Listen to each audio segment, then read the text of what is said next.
நகை வியாபாரிகள் சங்கத்தின் ஜெயந்திலால் சலானி அவர்கள் நம்முடன் இணைப்பில் இணைகிறார். வணக்கம் திரு ஜெயந்திலால், இணைப்பில் இணைந்தமைக்கு மிக்க நன்றி.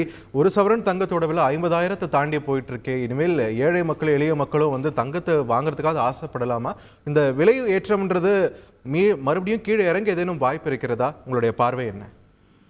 அதாவது தங்கம் விலை தொடர்ந்து உயரும் அப்படிங்கிறது நாங்கள் கடந்த வாரத்திலே சொல்லியிருந்தோம். அதாவது நேற்று கூட சொல்லும்போது இன்னும் ஒரு புதிய உச்சத்தை நோக்கி அடுத்த ஓரிரு வாரங்களுக்கு பயணிக்கும் அப்படிங்கிற மாதிரியான எங்களுடைய கருத்தை நாங்கள் தெரிவிச்சிருந்தோம்.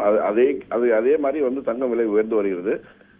இது ஏழை மக்கள் வாங்கக்கூடிய நிலைமையில் நிச்சயமாக இல்லை என்றுதான் சொல்ல வேண்டும். காரணம் என்னன்னா, இது மாதிரி தொடர்ந்து விலை உயர்வு என்பது அவர்களை பெருமளவில் பாதிக்கும். இருப்பினும் வாங்குபவர்களை விட வாங்கியவர்களுடைய எண்ணிக்கை மிக அதிகம். அதனால தங்களுடைய முதலீடுகள் நல்ல லாபத்தை தருகிறது அல்லது பாதுகாப்பாக இருக்கிறது அப்படிங்கிற ஒரு சந்தோஷம் வாங்கியவர்களிடையே ஏற்பட்டுள்ளது. அதுவும் நம்ம பார்க்கணும்.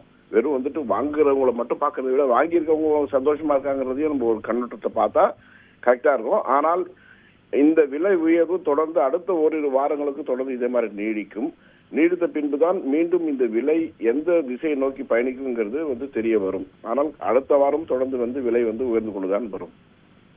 நன்றி திரு ஜெயந்திலால், இணைப்பில் உங்களுடைய கருத்துக்களை பகிர்ந்தமைக்கு. செய்திகளை உடனுக்குடன் தெரிந்து கொள்ள உடனே சப்ஸ்கிரைப் பண்ணுங்க.